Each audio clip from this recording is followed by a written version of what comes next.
Defining identity, that's a really interesting question.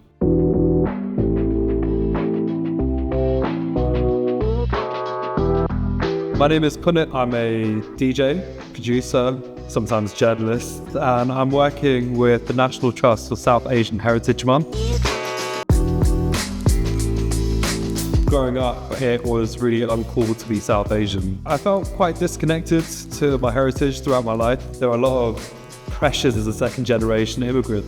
I felt like I had to reject all of that. That wasn't me. I was trying to find out my identity. But then I found music, and I found hip hop, and I found grime, and that's where I started embracing that culture. As I got older, I decided to start kind of researching my South Asian heritage and re-engaging with it, and realizing that actually we've changed the world in so many ways, and I think it's really important that we appreciate that. My journey with the National Trust began last year. And this year, I've been looking at lots of different artifacts that came from South Asia. There are 3 items that really stood out to me. The first one was a mantapam of Saraswati, who is the goddess of knowledge, creativity, music, the arts.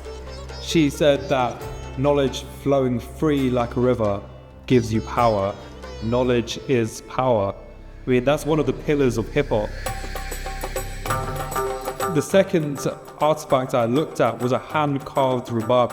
The rubab was used by Guru Nanak, the leader of Sikhism, as well as being played by people from Afghanistan to pass on the stories of their ancestors to the younger generations. A person who escaped Afghanistan during the Taliban occupation said that the rubab reflects everything that we had and then everything we lost.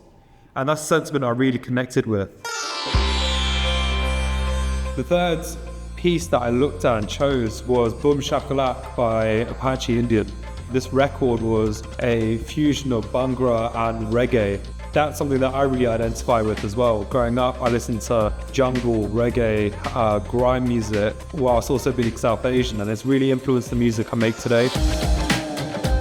So the playlist that I've formed for South Asian Heritage Month is Colour the Mind. It's 45 minutes long. Each 15 minutes relates to the emotional response I had to each one of the artifacts I looked at. I hope it takes you on a journey of understanding these different artifacts a lot more.